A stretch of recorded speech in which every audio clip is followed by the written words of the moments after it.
I am Eleanor Adams, 35 years old, and a district court judge in this county for 3 years now.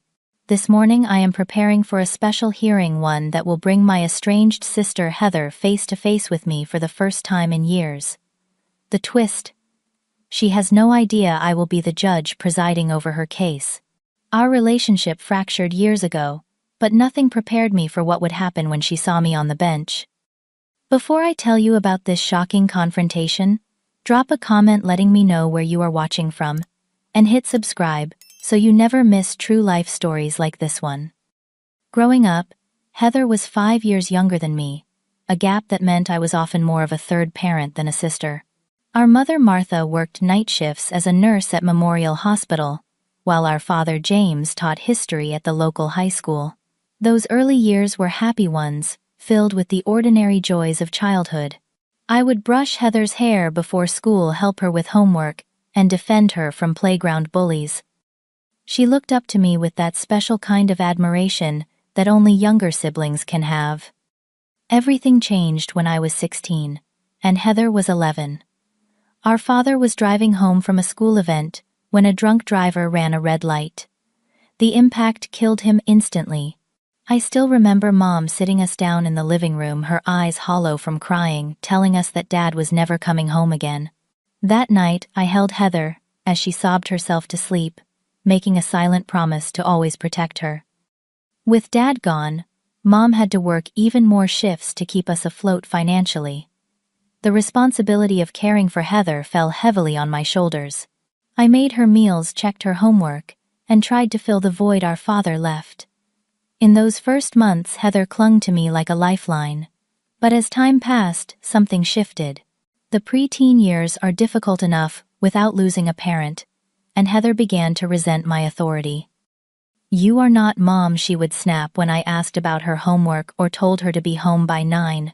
"Stop trying to act like you are in charge of me." Each time she lashed out, I tried to remember she was grieving, that her anger was just pain in disguise, but her words still stung. While Heather was pushing back against my attempts to parent her, I was throwing myself into my studies. Education became my escape and my future. By senior year, I was top of my class, president of the debate team, and focused on getting a scholarship to law school. My high school guidance counselor, Mrs. Lawrence, saw potential in me that I barely recognized in myself. "Eleanor, you have what it takes to be an exceptional lawyer someday," she told me during one of our college planning sessions. "Your analytical mind, your sense of justice, your ability to articulate complex thoughts clearly, these are gifts." When I received a full scholarship to State University pre-law program, it felt like the first piece of good news our family had received in years. Mom was proud, though, exhausted from her endless shifts. Heather, however, saw my achievement as abandonment. "So you are just going to leave us?" she accused the night I shared my news. "Mom works all the time, and now you are running away too." "I am not running away," I tried to explain. "This is an opportunity for me to build a better future for all of us." "Whatever helps you sleep at night," she muttered, slamming her bedroom door.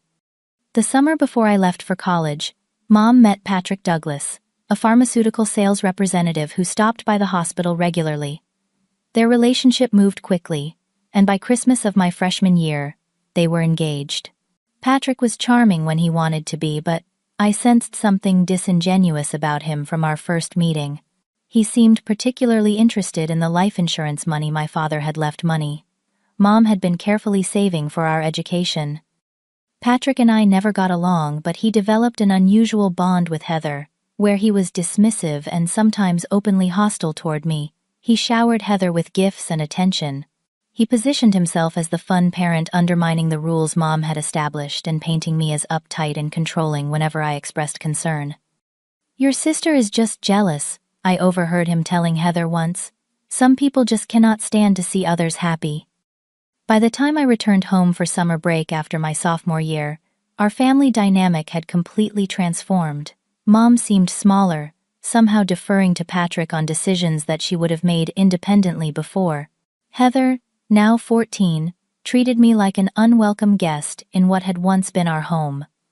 Patrick says you think you are too good for us now, that you go to that fancy school, Heather informed me one evening, as I washed dishes. That is not true, I said, hurt by the accusation. I miss you guys every day. Heather just rolled her eyes, a gesture that would become increasingly familiar in our interactions. Sure you do. The wedding happened that August, a small ceremony in our backyard. I stood beside Mom smiling for photos while Patrick whispered something in Heather's ear that made her glare at me throughout the reception. Something irreparable was happening to our relationship, and I felt powerless to stop it. When I returned to school for my junior year, the phone calls home became less frequent. Heather rarely came to the phone when I asked for her, and when she did, her responses were monosyllabic and cold. With each visit home, the distance between us grew, cultivated carefully by Patrick's subtle comments and Heather's teenage resentment. By the time I graduated and moved on to law school, we were practically strangers, sharing a history that neither of us seemed to remember the same way. Law school was even more demanding than I had anticipated. I worked through holidays, took summer classes, and barely slept during finals week. When other students went home for breaks, I stayed behind to work as a research assistant for Professor Elizabeth Hamilton, a brilliant constitutional law expert who became my mentor. The rare times I did make it home, Heather was usually out with friends or holed up in her room, making it clear she had no interest in catching up. During my second year of law school, I met Thomas Winters, a fellow law student with a quick wit and ambitious plans for his future. We started dating, spending late nights quizzing each other on case law, and dreaming about the difference we would make in the justice system. For the first time since my father died, I felt like I was part of something meaningful, building a life I could be proud of. Meanwhile, Heather was spiraling. She started skipping school, her grades plummeted, and Mom called me in tears more than once about finding alcohol hidden in her room. By 17, she had dropped out of high school entirely, despite my offers to help her study for her GED or explore community college options. Not everyone wants to be a stuck-up bookworm like you, she told me, during one of my attempts to discuss her future. Some of us have actual lives. A month after her 18th birthday, Heather announced she was moving in with her boyfriend, Ryan Cooper, a 25-year-old mechanic. She had been dating secretly for months. Mom was distraught, but Patrick convinced her that trying to stop Heather would only push her further away. I was in my final year of law school, buried in bar exam preparation, when I got the call that Heather and Ryan had eloped to Las Vegas. She is too young, I told Mom over the phone, pacing my small apartment. She does not even know who she is yet. Your sister knows exactly what she wants, Mom replied, sounding tired. Patrick thinks we should support her choices. Of course Patrick thought that. The further Heather moved from our family, the more control he had over Mom and the family finances. I bit my tongue, knowing that criticizing Patrick would only create more distance between Mom and me. After passing the bar exam, I accepted a position as an assistant district attorney in the same county where I grew up. The salary was modest compared to what corporate law firms offered, but I was drawn to criminal prosecution, to the idea of seeking justice for victims and holding wrongdoers accountable. Thomas and I broke up shortly after graduation, when he took a high-paying job with a firm 3 states away. We both recognized that our careers would always come first, making a long-distance relationship impractical. My first apartment was a small 1-bedroom near the courthouse, furnished with second-hand pieces I found at thrift stores. On my first day as an ADA, I called Mom to share my excitement, hoping she might pass the phone to Heather so I could tell her too. Instead, Mom informed me that Heather and Ryan had moved to a different town about 40 minutes away. She is not really talking to any of us right now, Mom explained. Ryan thinks we judge their lifestyle. I tried to maintain some connection with my sister. I sent birthday cards, Christmas gifts, and occasional text messages checking in. Most went unanswered. The few responses I received were brief and dismissive. 2 years into my job as an ADA, I ran into Heather unexpectedly at a gas station. I almost did not recognize her. The weight loss, the dark circles under her eyes, the nervous way she kept looking over her shoulder. When I called her name, she flinched before, forcing a smile. Eleanor. Wow, still saving the world one criminal at a time. Her tone was bitter, but I noticed a bruise partially hidden by her collar. Heather, are you okay? I asked quietly, gesturing subtly to the bruise. Her hand flew to her neck, eyes darting around. I am fine. Ryan and I had a disagreement. That is all. Not that it is any of your business. If he is hurting you, there are resources people who can help, I said, reaching for my purse to find a card for the domestic violence center I worked with regularly. God, you are unbelievable, she hissed, backing away.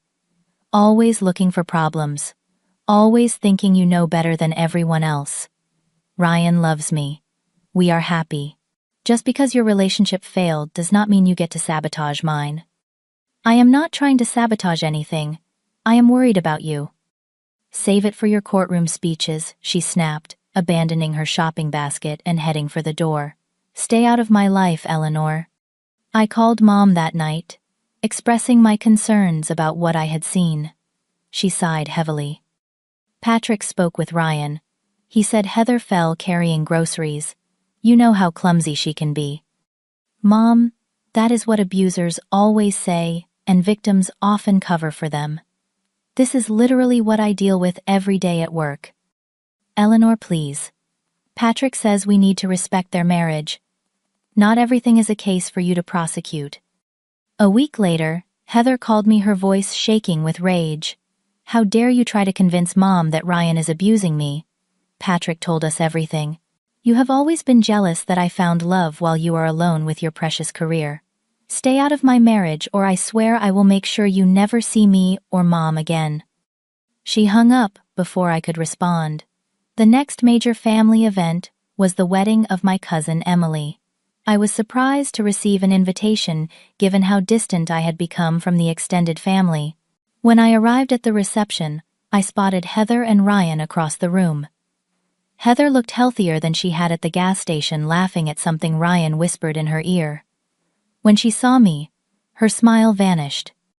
She spent the entire evening avoiding me, leaving any area I entered, making it clear that my presence was unwelcome. 6 months later, Mom called to tell me Heather was pregnant. I sent a handmade baby blanket and a card congratulating her, hoping this new life might somehow bridge the gap between us. The package was returned unopened with "Return to sender" scrawled across it in Heather's handwriting.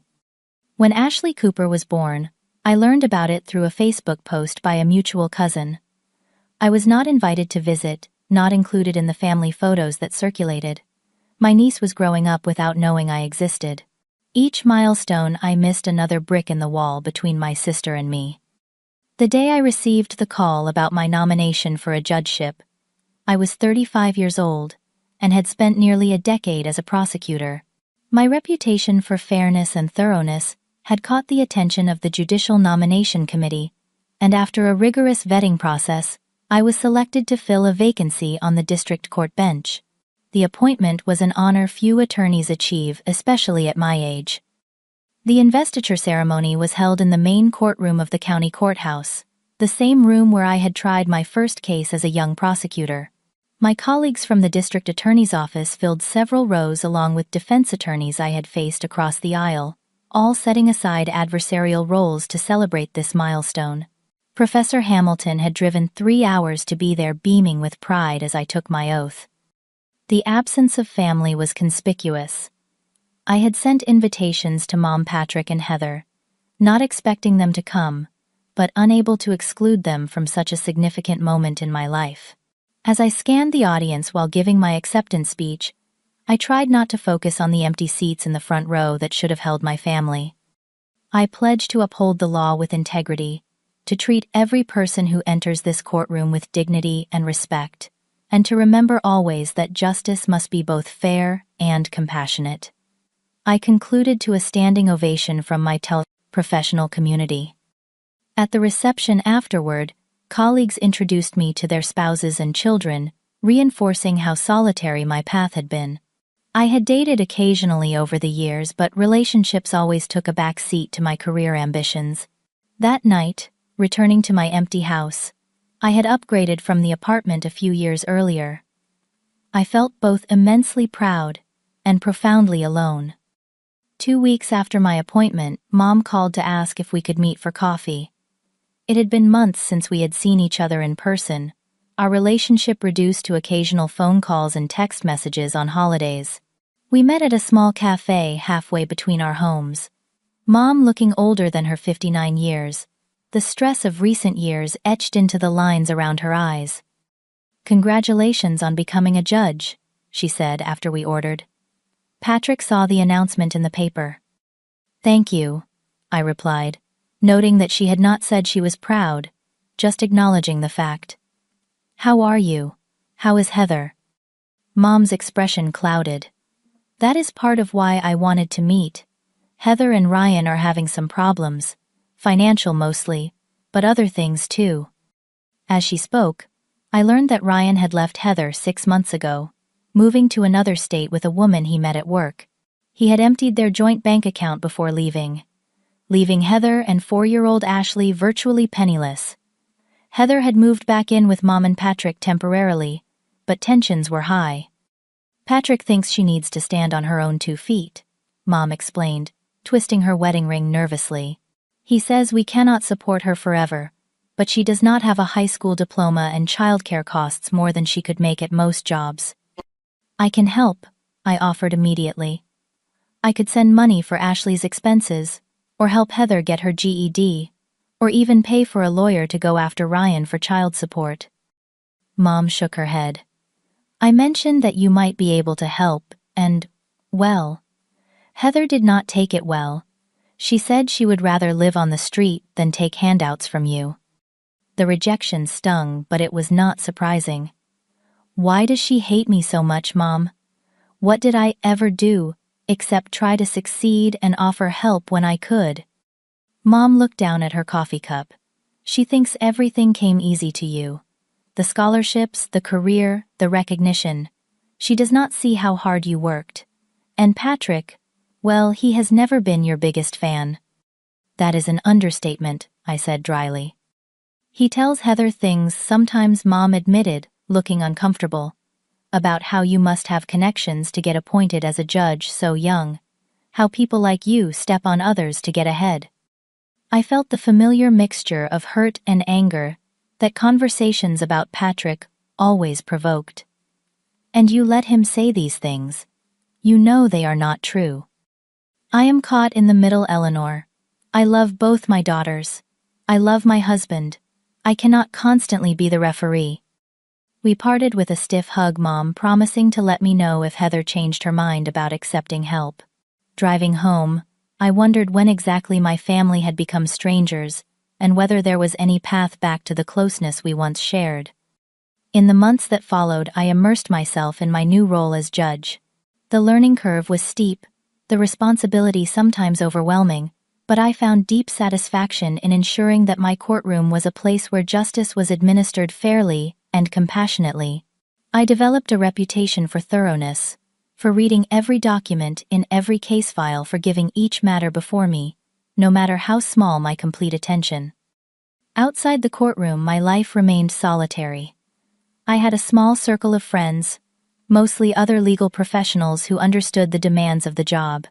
I volunteered with a literacy program at the local library, on weekends finding joy in helping children discover the escape and empowerment that books had provided me in my own childhood. Occasionally, I would hear rumors about things Patrick or Heather had said about me in the community. A court clerk who attended the same church as my mother reported overhearing Patrick tell someone I had political connections that secured my judgeship. A legal assistant mentioned that she had run into Heather at a grocery store, and my sister had made a disparaging comment about people who think they are better than everyone else because they wear robes to work. These stories hurt, but I pushed the pain aside, focusing instead on the cases before me. I had learned to compartmentalize, to separate my professional self from the personal wounds that never seemed to heal. One Tuesday morning, my judicial assistant, Susan, placed a new case file on my desk, Family Court Matter Judge Adams. Custody Dispute Emergency Hearing scheduled for Friday. I nodded, adding it to my stack of files to review that evening. It was not until I got home, settled into my home office with a cup of tea, that I opened the file and saw the name on the petition: Cooper Heather versus Cooper Christine. Re-custody of minor child Ashley Cooper. My heart stopped. Heather was involved in a custody battle with her former mother-in-law over Ashley, and I was assigned to be the judge. The ethical dilemma was immediate and overwhelming. As a judge, I was required to recuse myself from cases involving family members, or where my impartiality might reasonably be questioned. But the rural nature of our judicial district meant that emergency reassignments were complicated. All other judges had full dockets, and postponing an emergency custody hearing could have serious consequences for the child involved. I spent hours that night reviewing the Code of Judicial Conduct, searching for guidance. Early the next morning, I requested a meeting with Chief Judge Diana Wright, a seasoned jurist who had become a mentor since my appointment. "Eleanor," she greeted me, gesturing to the chair across from her desk. Susan said it was urgent. I placed the file on her desk. "I have been assigned a case involving my estranged sister, a custody matter." Judge Wright raised her eyebrows, opening the file. "Heather Cooper is your sister?" "Yes. We have not spoken in years. She actively dislikes me, actually." "That complicates things," she acknowledged, scanning the documents. "Normally recusal would be automatic, but we are short-staffed with Judge Brewer on medical leave and Judge Patel at that conference in Washington." "I know. That is why I wanted your guidance. The hearing is set for Friday. Already notice has gone out to the parties. Postponement would mean at least a 2-week delay." Judge Wright leaned back in her chair, studying me thoughtfully. "What does your gut tell you, Eleanor? Can you be impartial in this case?" I considered the question carefully. I believe I can judge the facts objectively. My concern is more about the appearance of impropriety, and about how Heather will react when she sees me on the bench. "Has she requested your recusal?" "She does not know I am assigned to the case yet. Given our history, I suspect she would." Judge Wright tapped her pen against the desk, thinking. "Here is what I suggest. Review the file thoroughly. If you find you cannot be objective for any reason, we will figure out a reassignment despite the logistical challenges. If you believe you can rule based solely on the facts and the law, proceed with the hearing." "And if Heather objects to my presence?" I asked. "You consider her objection as you would any other recusal request, based on its legal merit rather than emotional content," Judge Wright replied firmly. "This is not about your relationship as sisters. This is about whether justice can be properly served." I nodded, gathering the file. "Thank you, Diana." "Eleanor," she called as I reached the door. "Remember that sometimes the hardest decisions we make are the ones where personal and professional ethics intersect. Trust your training." Back in my chambers, I began a thorough review of the case file. The more I read, the more concerned I became about Ashley's situation. According to the petition filed by Christine Cooper, Ryan's mother Heather had been evicted from her apartment 3 times in the past year for non-payment of rent. Ashley had missed numerous days of kindergarten, and a teacher had reported the child often came to school hungry and in unwashed clothes. Most concerning there was a police report documenting an incident where Ashley had been found wandering alone at a local park nearly half a mile from Heather's apartment, while my sister was allegedly asleep at home. Christine Cooper was requesting temporary custody, claiming Heather's instability and neglect put Ashley at risk. Attached to her petition were affidavits from Ashley's teacher, a pediatrician who had treated Ashley for malnutrition, and neighbors who attested to seeing Ashley unsupervised on multiple occasions. Heather's response to the petition filed by a public defender denied the allegations of neglect and claimed Christine was vindictive and trying to replace her missing son with his daughter. The response included character statements from friends, but lacked concrete evidence refuting the documented incidents. That night, I barely slept, torn between my duty as a judge and my complicated feelings as a sister. If the allegations were true, Ashley's welfare was at serious risk. If I recused myself, and the hearing was delayed, that risk would continue. Yet I knew that seeing me on the bench would likely send Heather into a rage that could damage her case further. The morning before the hearing, I called my judicial assistant. "Susan, the Cooper custody case. Tomorrow, the parties have not been informed who the presiding judge will be, correct?" "That is right, Judge Adams. We never disclose the assigned judge for family court matters until the hearing begins. Court policy to prevent ex parte attempts to influence outcomes." "Good. Please make sure security is aware we may have a volatile situation in the courtroom tomorrow. No specific concerns, just a precaution." "Of course, Judge. I will speak with Bailiff Johnson." I hung up staring at my reflection in the office window. The woman looking back at me appeared confident, professional. A black robe draped over her shoulders, signifying authority and impartiality. But beneath that exterior was still the girl who had braided her little sister's hair and promised to always protect her. "What would Dad think of us now?" I whispered to my reflection, receiving no answer but the silent echo of my own doubt. The morning of the hearing, I arrived at the courthouse earlier than usual. The ritual of preparation calmed me, donning the robe, reviewing my notes one final time, ensuring the courtroom was properly set up. Bailiff Johnson checked in, confirming he would be present throughout the proceedings. "Any specific concerns I should know about, Judge Adams?" he asked. "One of the parties may be unhappy to see me presiding," I explained vaguely. "Just be prepared for a potentially emotional reaction." As the clock ticked closer to 9 a.m., I sat in my chambers taking deep breaths and centering myself in the principles that had guided my legal career. Whatever happened next, I would ensure that Ashley's best interests remained the priority. That was what mattered most, regardless of the personal cost. At precisely 9 a.m., I nodded to Bailiff Johnson. He opened the door to my chambers and announced, "All rise. The Honorable Judge Eleanor Adams presiding." I stepped into the courtroom, my expression neutral, my heart racing beneath the calm exterior. The moment of confrontation I had both dreaded and prepared for was seconds away. The courtroom was more crowded than usual for a family court matter. In addition to the parties and their attorneys, several social workers, a guardian ad litem for Ashley, and what appeared to be family supporters for both sides, filled the gallery. The tension in the air was palpable, even before I entered. As I took my seat at the bench, I scanned the room professionally, not allowing my gaze to linger on any one person. Christine Cooper sat on the left side with her attorney Sarah Barnes, a well-respected family law practitioner I had encountered many times before. They both rose respectfully as I entered, their expressions neutral. On the right side, Heather sat beside her public defender, Nicholas Parker, a young attorney, relatively new to family court. Heather was looking down at some papers, not yet aware of who had entered the courtroom. She had changed since I last saw her. Her blonde hair was shorter, with dark roots showing, and she had lost weight she could not afford to lose. The years had not been kind to my little sister. "Good morning," I began, keeping my voice steady and professional.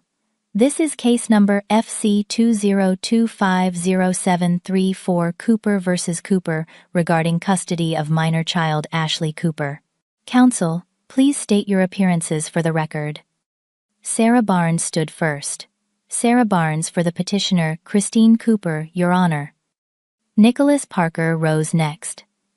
"Nicholas Parker, Public Defender's Office, representing the respondent, Heather Cooper." As he spoke, Heather finally looked up. Our eyes met, and I watched the progression of emotions across her face: shock, confusion, disbelief, and finally white-hot fury. Her mouth fell open, then snapped shut. Her hands gripped the table so hard her knuckles turned white. Before we begin, I continued maintaining my judicial demeanor. "I want to remind everyone that this is a court of law and appropriate decorum is expected at all times. The welfare of the child is our primary concern today." Heather shot to her feet, ignoring her attorney's attempt to pull her back down. "What the hell is this?" she demanded, her voice shrill with anger. "She cannot be the judge. She is my sister." Nicholas Parker looked between Heather and me, his expression shifting from confusion to alarm. "Your Honor, I was not aware of any familial relationship between yourself and my client." Before I could respond, Heather continued, her voice rising with each word. "This is a setup. She has always hated me, always tried to control me. She cannot be objective." "Miss Cooper," I said firmly, "please lower your voice and address the court with respect, or you will be held in contempt." "Respect?" Heather laughed bitterly. "You want respect when you are sitting up there pretending to be important. You worthless manipulative." Miss Cooper, Bailiff Johnson, stepped forward, his presence a reminder of the authority of the court. Nicholas Parker was frantically whispering to Heather, trying to calm her, but she shook him off. "I want her removed," Heather shouted, pointing at me. "She is a fraud. She is just here to take my daughter away because she never had kids of her own. She is worthless scum, pretending to be someone important." The courtroom had gone completely silent except for Heather's voice. Christine Cooper looked stunned while Sarah Barnes was scribbling notes rapidly, likely documenting Heather's outburst for later use in her arguments. I took a deep breath, maintaining my composure. "Miss Cooper, I understand this is a surprise to you. However, your behavior is inappropriate for this courtroom. I am going to give you one opportunity to compose yourself and proceed professionally. If you cannot do so, you will be held in contempt of court." Heather's face was flushed with rage. "You cannot judge my case. It is a conflict of interest. Someone get a real judge in here." Nicholas Parker finally managed to get Heather's attention. "Miss Cooper, please sit down. Let me handle this legally." He turned to address me. "Your Honor, given the apparently close familial relationship, we respectfully request your recusal from this case." I nodded, acknowledging the request. "Counsel, I appreciate your concern. However, while Miss Cooper and I are indeed sisters, we have had no meaningful contact for approximately 7 years. I have reviewed the ethical guidelines thoroughly and consulted with the Chief Judge. There is no automatic disqualification required in this circumstance, particularly given the emergency nature of this hearing and the limited judicial resources currently available in our district." Parker looked uncertain. "Your Honor, with all due respect, the emotional outburst we just witnessed suggests there may be complex family dynamics that could affect the proceedings. Counselor, I can assure you that I will judge this case solely on its merits and the best interests of the child. Miss Cooper's behavior today will not prejudice me against her case."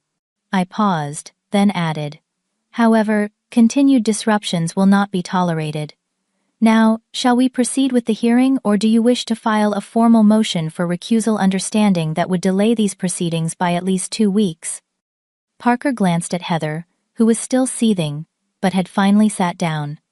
"We will proceed, Your Honor, but note our objection for the record." "So noted," I replied. "Miss Barnes, you may present the petitioner's case." Sarah Barnes rose gracefully. "Thank you, Your Honor. We are here today because my client, Christine Cooper, is gravely concerned about the welfare of her granddaughter, Ashley Cooper. Over the past year, there have been multiple incidents suggesting that the respondent, Heather Cooper, is unable to provide a safe, stable environment for her daughter." As Barnes methodically presented her case, calling witnesses, including Ashley's kindergarten teacher Lillian Johnson, I maintained a neutral expression, taking careful notes and asking clarifying questions when appropriate. "Miss Johnson, how often would you say Ashley comes to school without having had breakfast?" I asked after the teacher described Ashley's frequent hunger. "At least 3 days a week, Your Honor. We keep granola bars in the classroom for her now." "And have you discussed this concern with Miss Cooper?" "Yes, several times. She usually says they were running late, or that Ashley refuses to eat at home, but Ashley is always hungry when she arrives." Heather's attorney cross-examined each witness, but his inexperience showed. He focused on minor inconsistencies rather than addressing the pattern of neglect being established by the testimony. The pediatrician, Dr. Melissa Wright, testified next. "Ashley was brought to my office by her grandmother after she noticed the child had lost weight. Examination revealed mild malnutrition and vitamin deficiencies consistent with an inadequate diet.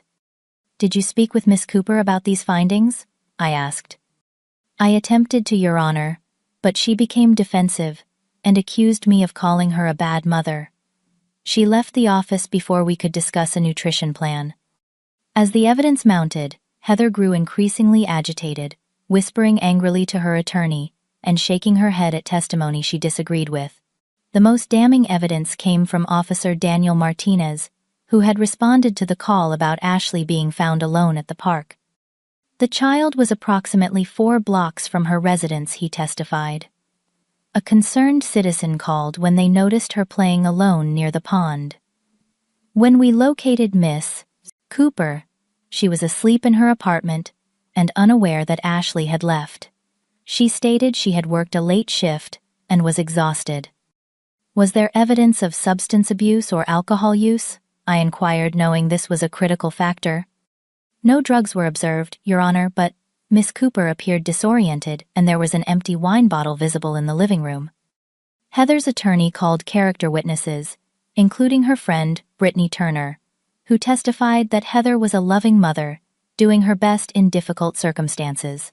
But even these supportive witnesses acknowledged they had observed concerning behaviors. "She loves Ashley more than anything," Brittany insisted. "But yes, sometimes she gets overwhelmed. Being a single mom is hard." Throughout the testimony, I directed questions to both sides, with equal thoroughness, careful not to show any bias toward or against my sister. When Heather finally took the stand, I addressed her with the same formal courtesy I had shown all witnesses. "Miss Cooper, could you please describe your current living situation and employment status?" Heather glared at me, her hostility palpable. "Like you care. This whole thing is just you trying to prove you were right all along." "Miss Cooper," I said evenly, "please answer the question. Your current living arrangement and employment."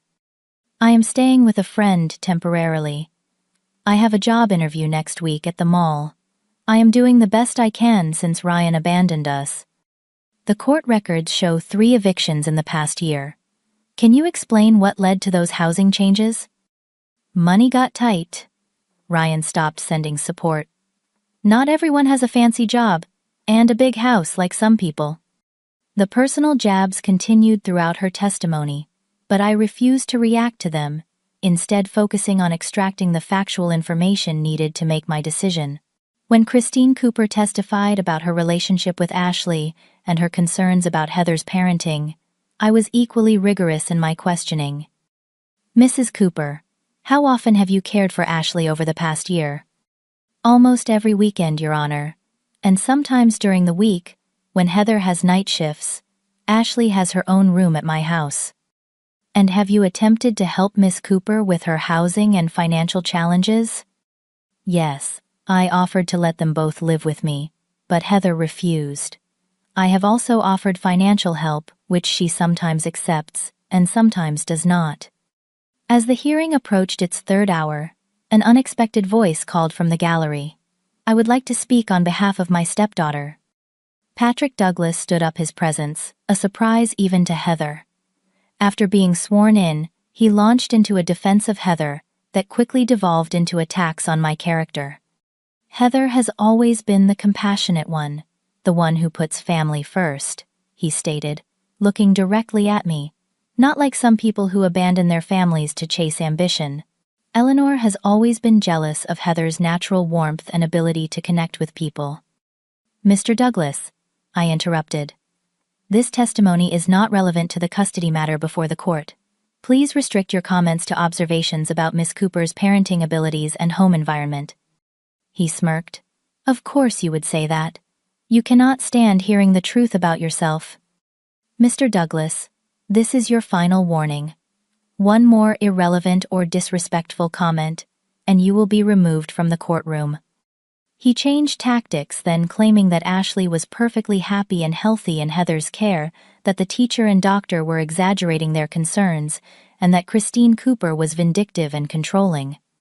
When both sides had presented their cases, I called for closing arguments. Sarah Barnes emphasized the pattern of neglect and instability, while Nicholas Parker argued that Heather was a loving mother facing temporary challenges who just needed support, not separation from her child. As Parker finished his argument, Heather suddenly rose again. "This is all a lie. She has wanted to destroy me for years. Ever since we were kids, Eleanor has thought she was better than me. Now she is going to use her power to take my daughter away." The outburst was exactly what I had feared but expected. In that moment, all the professional distance I had maintained threatened to collapse under the weight of familial pain. But I drew a deep breath, remembering Judge Wright's words about the intersection of personal and professional ethics. "Miss Cooper," I said quietly but firmly, "the court understands that these proceedings are emotional and difficult. However, outbursts of this nature do not help your case. They do, however, provide insight into the emotional environment in which Ashley is being raised." Heather's face crumpled, then anger giving way to tears. "You have no idea what it is like," she sobbed. "You have your perfect life, your perfect career. You have never struggled like I have. You have never known what it feels like to fail at everything." For a brief moment the courtroom faded away, and I saw not the angry woman before me, but the little girl whose hair I had once braided, whose tears I had once wiped away. But Ashley's welfare depended on my ability to see clearly now, to judge fairly based on facts, rather than shared history or lingering love. This court will take a 30-minute recess to review all evidence and testimony before rendering a decision, I announced, rising from the bench. Court is in recess. In my chambers I reviewed my notes, meticulously examining each piece of evidence and testimony. The case was both more straightforward and more complicated than most custody matters I handled. The evidence of neglect was substantial and concerning. Multiple independent witnesses had testified to Ashley's unsafe living conditions, inadequate supervision, and physical signs of neglect, like hunger and poor hygiene. Yet I was acutely aware that every decision I made would be scrutinized for bias. If I ruled in favor of Christine Cooper, Heather would see it as confirmation of her accusations that I was using my position to punish her. If I ruled in her favor despite the evidence, I would be failing in my duty as a judge, and more importantly, potentially placing Ashley at continued risk. A knock at my door interrupted my thoughts. "Come in," I called, expecting Susan with additional documents. Instead, Judge Wright entered, closing the door behind her. "I observed part of the hearing," she said without preamble. "Quite a situation you have there." "That is an understatement," I replied, gesturing for her to sit. "I am trying to focus solely on the evidence, but it is challenging when the respondent keeps making it personal." Judge Wright nodded. "I noticed. For what it is worth, I thought you handled her outbursts with remarkable restraint and professionalism." "Thank you," I said, genuinely appreciative of her support. "I am concerned about how my ruling will be perceived regardless of which way it goes." "Eleanor," she said, leaning forward in family court, "there are rarely decisions that make everyone happy. Our job is not to be popular or even understood. It is to protect those who cannot protect themselves, based on the evidence before us. You know this." "I do," I agreed. "The evidence in this case is clear. I am just struggling with the personal element." "Then, set it aside," she advised, rising to leave. "You are not Eleanor, the sister in that courtroom. You are Judge Adams, and your duty is to Ashley Cooper." When she was gone, I turned again to the file, reading through the Guardian ad litem's report one more time. Lisa Martinez, the experienced social worker appointed to represent Ashley's interests, had spent time with the child in both homes and interviewed her teachers, doctors, and both potential guardians. Her recommendation was unequivocal: temporary custody should be granted to Christine Cooper, with supervised visitation for Heather, pending Heather's completion of parenting classes and establishment of stable housing, and employment. The decision crystallized in my mind. It was what I would have ruled in any similar case, regardless of who sat at the respondent's table. With clarity came a measure of peace. I was not betraying my sister. I was fulfilling my oath to uphold the law and protect the vulnerable. When I returned to the courtroom, the tension had escalated. Heather was in a heated, whispered conversation with Nicholas Parker, while Patrick was openly glaring at me from the gallery. Christine Cooper sat quietly beside her attorney, hands folded in her lap, her expression one of resigned determination. "Court is now in session," Bailiff Johnson announced as I took my seat. After careful review of all testimony and evidence presented today, I began my voice steady and formal. This court must make its determination based on one paramount consideration: the welfare and best interests of Ashley Cooper. I outlined the evidence, methodically acknowledging both the concerning patterns of neglect and the clear love Heather had for her daughter. I noted Christine Cooper's stable home environment, consistent presence in Ashley's life, and willingness to facilitate a relationship between Ashley and her mother. The court finds that the petitioner has presented substantial evidence that the minor child's current living situation presents risks to her health, safety, and welfare, I continued. While the court recognizes Miss Heather Cooper's love for her daughter and the challenges she has faced as a single parent, the pattern of instability and inadequate supervision cannot be overlooked. Heather made a small wounded sound but remained seated, her attorney's hand firmly on her arm. Therefore, it is the ruling of this court that temporary legal and physical custody of Ashley Cooper is granted to Christine Cooper for a period of 6 months, during which time Heather Cooper will have supervised visitation twice weekly. I outlined the conditions for Heather to potentially regain custody: completion of a parenting class, securing stable housing and employment, and regular meetings with a family counselor. I also ordered Christine to ensure that Ashley maintained a relationship with her mother and to facilitate the supervised visits. This arrangement will be reassessed in 6 months, at which time the court will evaluate Miss Cooper's progress and determine whether modification of the custody arrangement is warranted. As I finished reading my ruling, Heather finally erupted, unable to contain herself any longer. "How could you do this to me?" she cried, tears streaming down her face. "You have taken everything from me. First Mom's attention, then Dad's love, and now my daughter." Patrick stood as well, pointing at me accusingly. "This is a disgrace. A judge using her position to settle family scores." "Mr. Douglas, you are out of order," I stated firmly. "Bailiff, please escort Mr. Douglas from the courtroom." As Bailiff Johnson moved toward Patrick, Heather continued her tirade, years of resentment pouring out in front of the shocked courtroom. "You have always thought you were better than me. The perfect daughter, the brilliant student, the successful career woman, and now you sit up there in judgment of me. You have no idea what my life has been like in your shadow." Nicholas Parker was trying desperately to calm Heather, but she shook him off. "You never had time for me. You left for college and forgot I existed. When Ryan hit me, you tried to control that situation too. Instead of just supporting me, you have never just been my sister. You have always been my judge." Her words hit home in a way she could not have intended. I had always seen myself as trying to help, to protect, to support. But through her eyes, my attempts at assistance had felt like judgment, my success like an indictment of her struggles. "Miss Cooper," I said, maintaining my judicial tone with effort, "your feelings about our personal history are not relevant to this court's decision regarding Ashley's custody. The ruling is based solely on the evidence presented today regarding Ashley's welfare."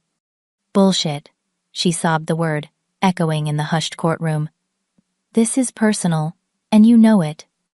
"Heather," I said briefly, dropping the formal address, "this is not the time or place to address our history.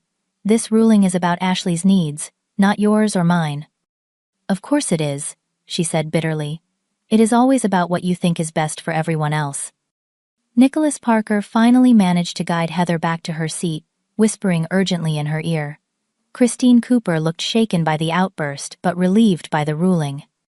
"This court stands adjourned," I announced, rising quickly and retreating to my chambers, where I finally allowed myself a moment of pure emotion, hands shaking, as I removed my robe.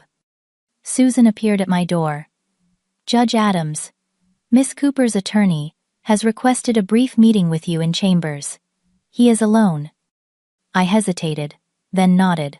"Send him in." Nicholas Parker entered looking uncomfortable, but determined.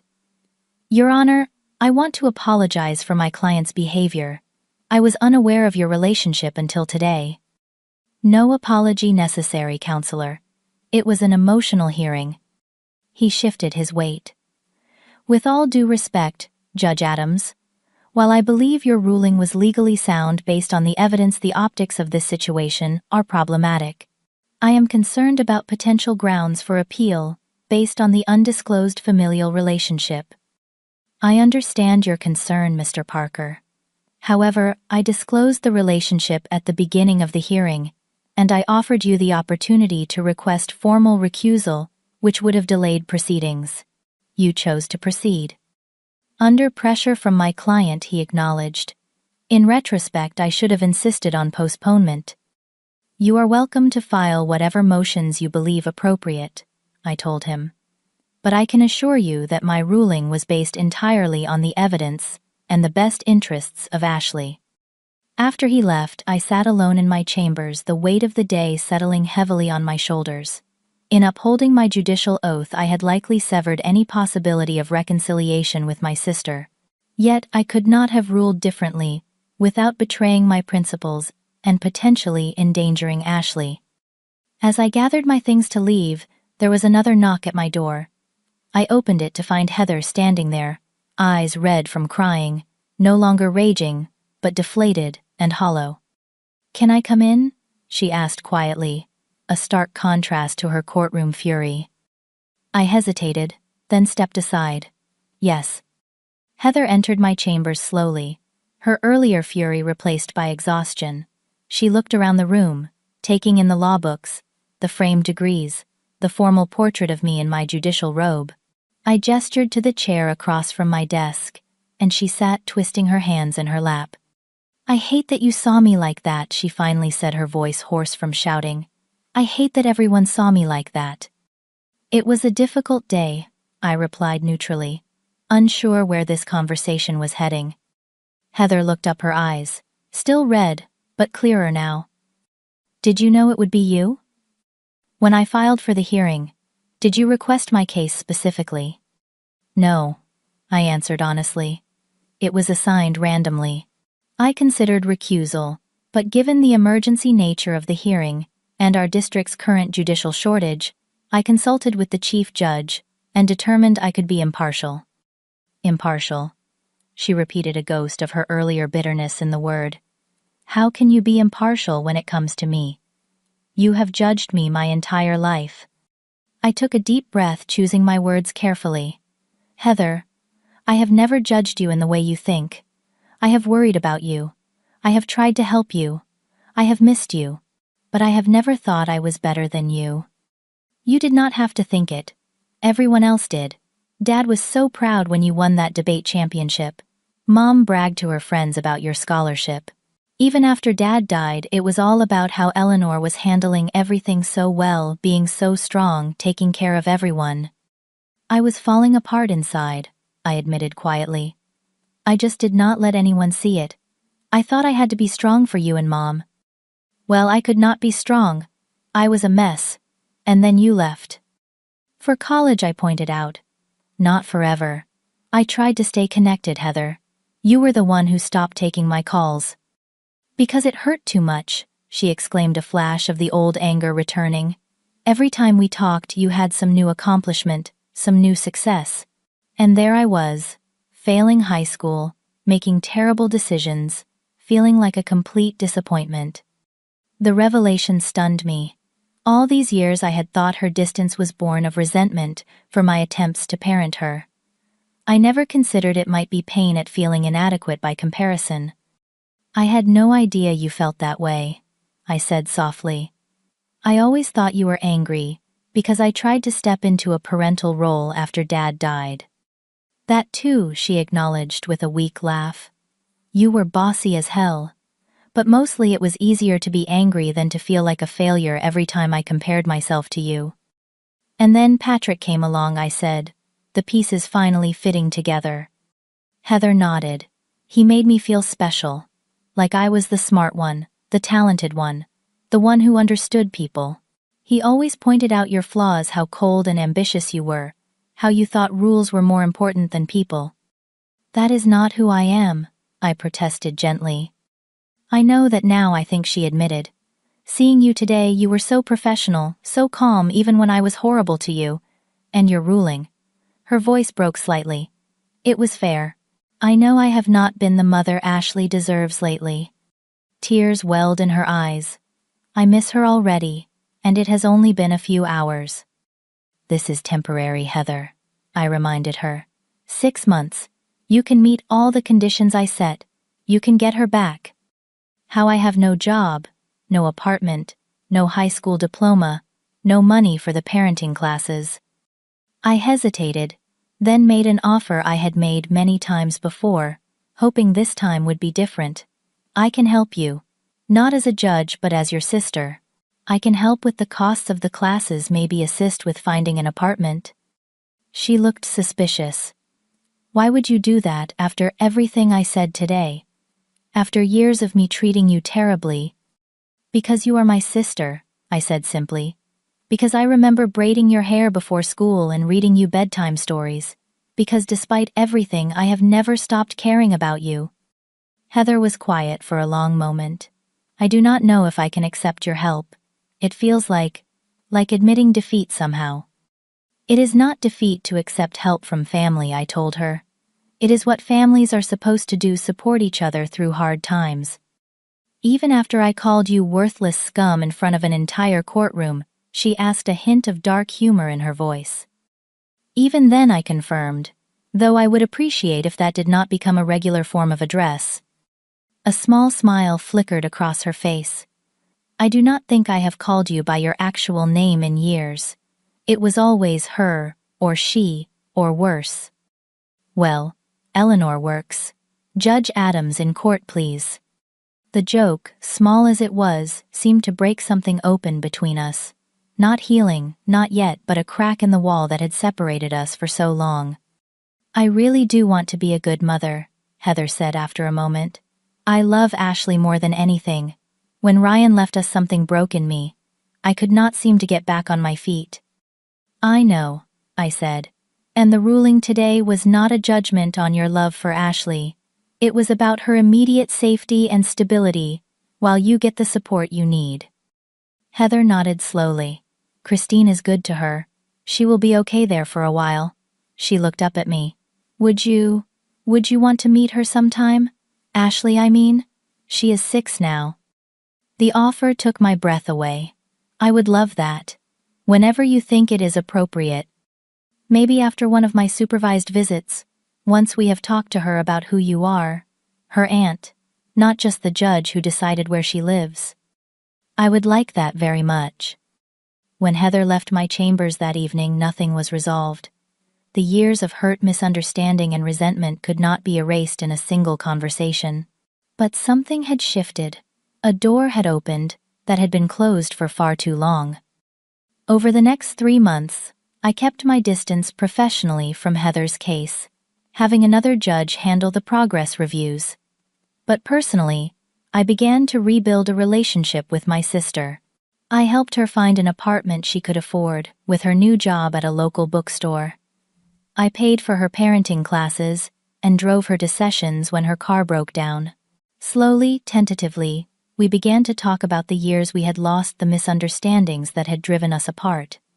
Patrick was furious about our reconciliation, spreading rumors that I had blackmailed Heather into a relationship by holding her daughter hostage. But for the first time, Heather defended me, telling him firmly that he did not get to dictate her family relationships anymore. Mom was cautiously optimistic, joining us for dinner one evening, the 3 of us together for the first time in nearly a decade. The conversation was sometimes awkward, sometimes emotional, but by the end, we were looking at old family photos and even laughing at shared memories. At the 6-month review hearing presided over by Judge Wright, Heather was granted expanded visitation rights, including overnight stays with Ashley. Christine Cooper reported that Ashley was thriving with the new arrangement, feeling secure in her grandmother's home while maintaining a stronger relationship with her mother. 2 weeks later, Heather brought Ashley to my house for Sunday lunch. I was nervous as I opened the door, coming face to face with my niece for the first time. She had Heather's blonde hair and our father's thoughtful brown eyes. "Ashley, this is your Aunt Eleanor," Heather introduced me. "She is a judge but also my big sister." Ashley studied me seriously. "Mom says you used to braid her hair when she was little." "That is true," I confirmed. "I could braid yours too if you would like." She considered the offer with grave importance, then nodded. "Okay, but I want a French braid. Grandma Christine taught me that word." As I braided Ashley's hair after lunch, Heather watched us with a complicated expression, something between happiness and regret, for the years we had lost the relationship Ashley could have had with me from the beginning. "It is not too late," I told her quietly when Ashley went to explore my small garden. "We cannot get back the years that are gone, but we have time ahead of us." The journey of reconciliation was not a straight path. There were difficult conversations, setbacks, and moments when old resentments flared. But there was also healing understanding and the slow rebuilding of trust. I learned to listen more and advise less. Heather learned to see my success not as an indictment of her struggles, but simply as a different path. 1 year after that fateful court hearing, Heather regained primary custody of Ashley with Christine, remaining actively involved in her granddaughter's life. I was there the day Ashley moved back into Heather's apartment, now clean, stable, and filled with books and art supplies. The smile on my sister's face as she helped Ashley arrange her stuffed animals on her bed was worth every difficult moment of our journey. What I learned through this experience was that true justice is not blind to human complexity. It sees clearly the facts and evidence, but it also recognizes the capacity for growth and change. As a judge, I must apply the law impartially, but as a human being, I must never forget that behind every case file is a story. A person struggling, failing, trying, hoping. My sister called me worthless in court that day, but what she really meant was that she felt worthless in comparison. We both had to learn that worth is not measured by degrees or titles or perfect decisions. It is found in resilience, in the courage to face our failures, in the willingness to extend grace to others and ourselves. Sometimes, the most important judgments are not made from the bench, but in the quiet moments when we choose reconciliation over resentment, understanding over accusation, love over pride. The gavel may bring order to a courtroom, but only compassion can bring peace to a family. Have you ever had to make a difficult decision involving a family member? Did you prioritize what was right over what was easy? Share your experiences in the comments below. If this story touched you, please hit like and subscribe to hear more stories about family forgiveness and finding your way back to the people who matter most. Thank you for listening to my story today, and remember that even the deepest wounds between family members can heal with time, truth, and the courage to begin again.